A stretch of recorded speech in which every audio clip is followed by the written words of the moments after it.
How do you do? What can I do for you? I'm Wasserkopf. Don single quote. Do you remember me? No. It's possible I've changed. What the hell? Your class record will show I've got a right to come here. The class records? How so? Mr. Principal, if you please, I'm Wasserkopf. Doubtless. But what has to do with it? You mean to say you don't even remember my name? No, I imagine you wouldn't. You were probably glad to forget me. Well, Mr. Principal, I was a student in this school 18 years ago. Oh, were you? Well, what do you want now? A certificate? Since I'm bringing back the leaving certificate you gave me, I suppose I get along without another one. No, that isn't why I came here. Well, as a former pupil of this school, I want you to refund the tuition fees which were paid you for my education 18 years ago. You want me to refund your tuition fees? Exactly, the tuition fees. If I were a rich man, I'd tell you to keep them so far as I am concerned. What the hell? But I'm not a rich man and one need the money. I'm not sure I understand. Damn it, I want my tuition fees back. Is that plain enough? Why do you want it back? Because I didn't get my money's worth, that's why. This certificate here says I got an education. Well, I didn't. Didn't learn anything. I want my money back. But look here. I don't understand it at all. I've never heard of anything like it. What an absurd idea. Absurd, is it? It's a good idea. It's such a good idea that I didn't get it out of my own head, thanks to the education I got here, which made nothing but an incompetent ass out of me. My old classmate leader gave me the idea not half an hour ago. Gave it to you? Like that. Here I was, walking along the street, fired from my last job, and wondering how I could get hold of some cash, because I was quite broke. I met Leader. I said, "How goes it, Leader?" "Fine," he says. "I've got to hurry to the brokers to collect the money I made speculating in foreign exchange." I said, "What's foreign exchange?" He says, "I haven't got the time to tell you now, but, according to the paper, Hungarian money is down 70 points, and I've made the difference." Do you understand? Well, I didn't understand. I said, "How can you make money if money goes down?" And he says, "Well, Sir Kopf, if you don't know that you single quote you know a damn thing. Go to the school and get your tuition fees back." Then he hurried away and left me standing there, and I said to myself, why shouldn't I do that? He's right, now that I've thought it over. So I came here as fast as I could be. I shall be much obliged if you give me back my tuition fees, because they amount to a lot of money, and they didn't get anything for them. Really. But now, see here, we've never had a request like yours before. Leader told you. He's a good friend, Leader. He told me, and when I get my money back I'm going to buy him a present. You're really serious, are you? I was never more serious in my life. Treat me wrong here and I'll go straight to the Ministry of Education and complain about you. You took my money, and you taught me nothing. Now I'm no good for anything, and I can't do the things I should have learned in school. You're mad? My dear sir, Herr Wasserkopf, please go away quietly.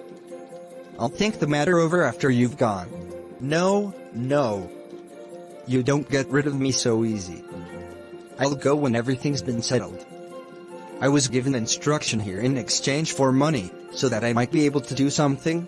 But I can't do anything because I was taught so badly, and anybody can see I ought to have my money back. What makes you think you can't do anything? Everybody thinks so. If I get a job I can't keep it. Give me an examination and tell me what I ought to do. Call in the masters and let them say, "What a distressing business. How unfortunate. You really want to take another examination?" "Yes, I've the right to take one."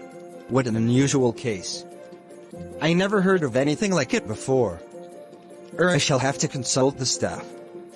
I shall have to call a conference. Will you wait in the waiting room and give me a few minutes? Yes, but be quick. I've got no time to waste. Ask the staff to come here at once. A most extraordinary conference. Yes, sir. Tell us about it. Because he's lost his job. Because he's broke. Because he's an ass. I should be glad to have you express your views on this unparalleled case. Gentlemen, the case is natural. The law of the conservation of energy proves that any given pupil will lose, in any given period, as much knowledge as a teacher can drill into his head in another period of like duration. There is nothing like it in the history of civilization. It is said the Bourbons learned nothing and forgot nothing. If that is true, the law of the conservation of energy, the question is, does he want the amount with simple or compound interest? Because in the latter event, where is the fellow, anyhow? He's waiting outside.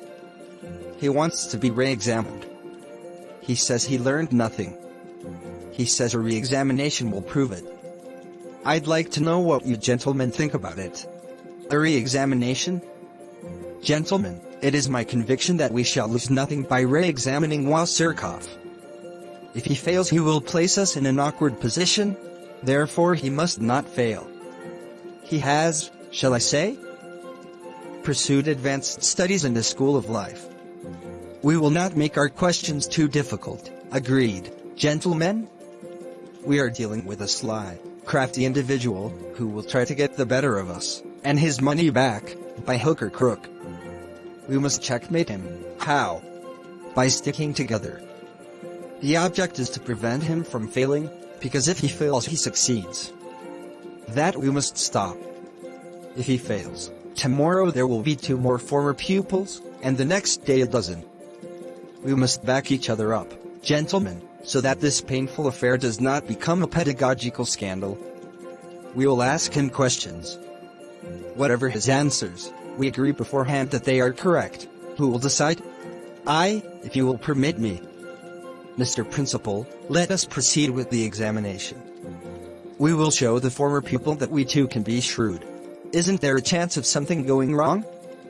Suppose it gets into the newspapers. Leave it to us.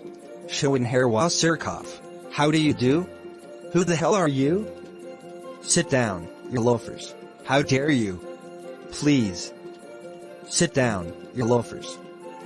My dear sir, the greeting you have just ampersand shows that you understand the patriarchal manners which we impress upon everybody in this institution. Exactly as in the days of the medieval humanists, teachers and pupils meet here in a footing of perfect equality. You have shown us, in the most tactful way, that you approve of our customs. That is good of you, and I am sure my colleagues will agree that the pupil Wasserkopf, who appears before us for RE examination, need not be examined in what appertains to gentlemanliness. Instead we waive examination in that subject, and mark him excellent.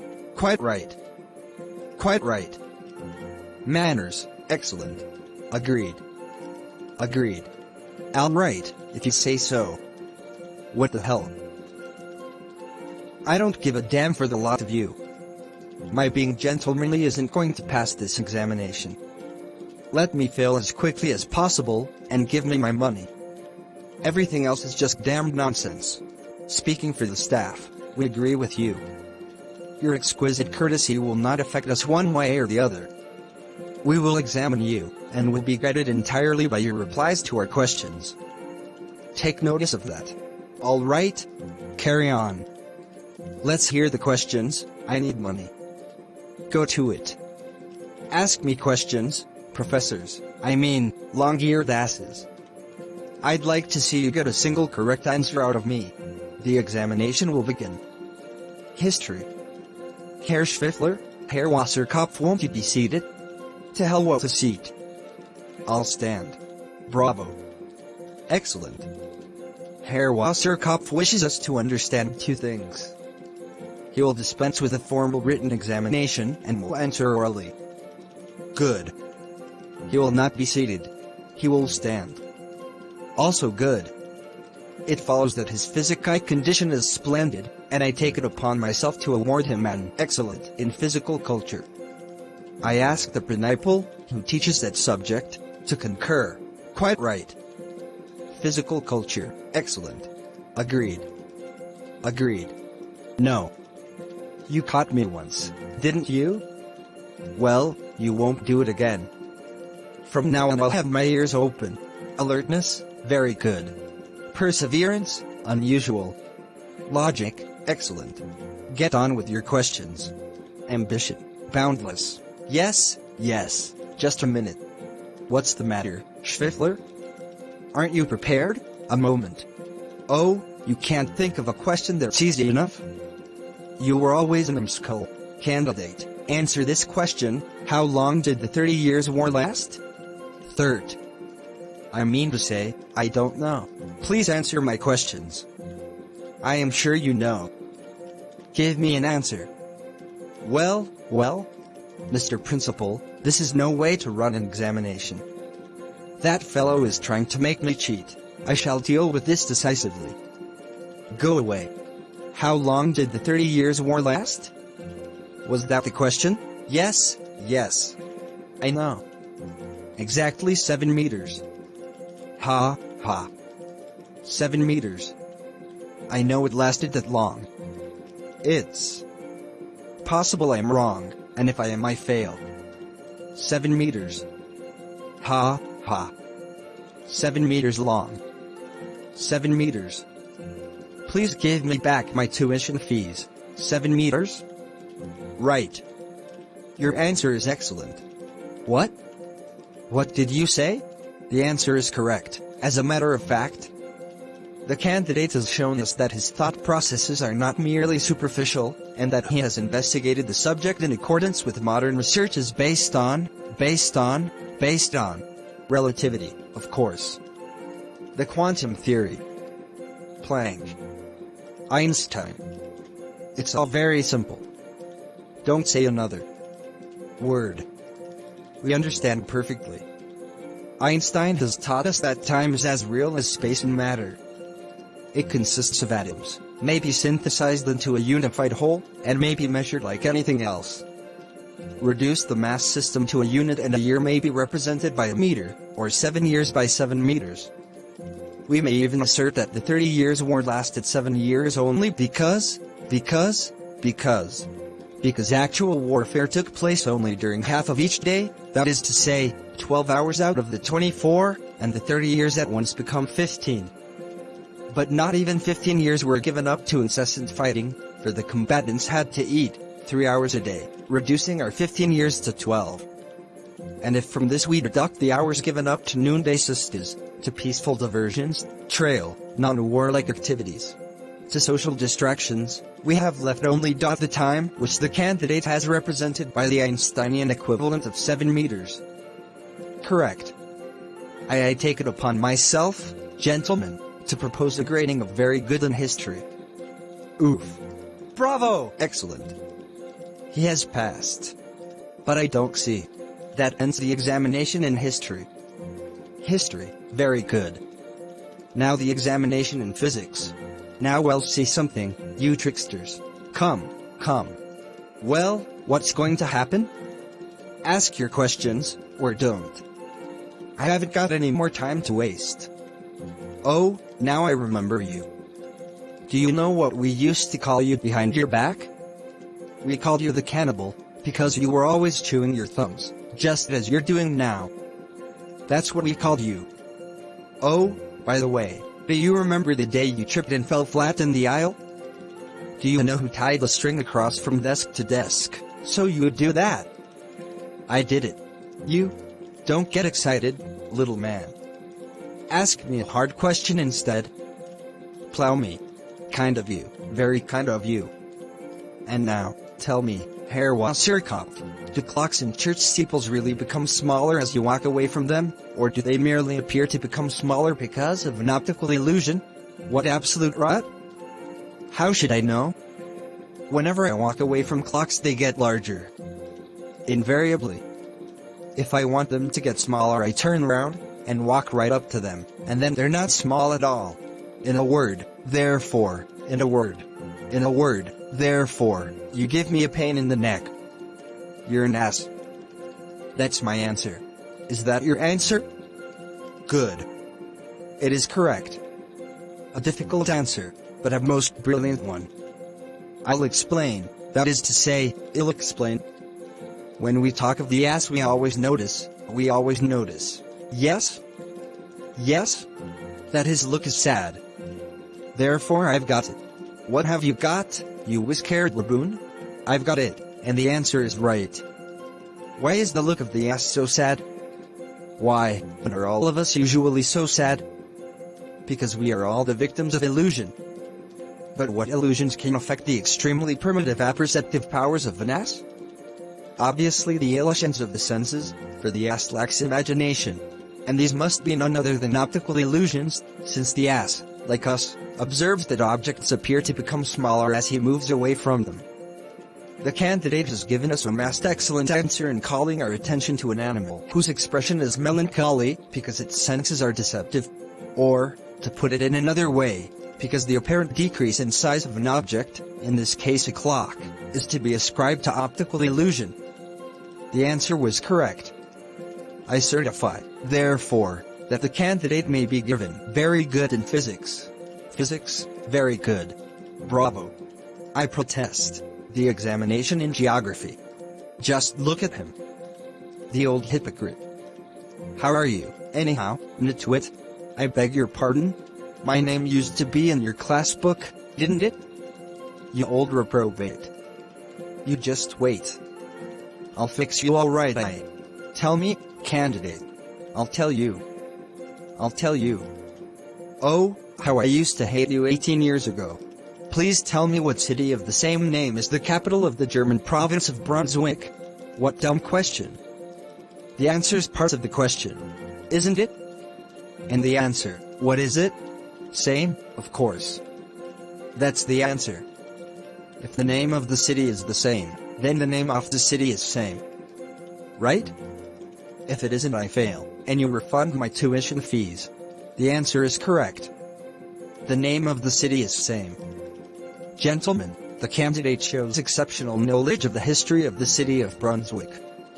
There is a legend that as the Emperor Barbarossa was riding into the city, he met a young peasant girl who was munching a bun, and whose mouth was full. He called out to her, "God bless you. What's the name of this city?" And the peasant girl answered, "Same to you, sir." Then she stopped, because her mouth was full, and the emperor laughed, and said, "Ho, ho. So the name of the city is same?" And for many years, thereafter, he never referred to Brunswick except by that title. The answer is excellent. The candidate is entitled to a grade of excellent in geography. Geography, excellent.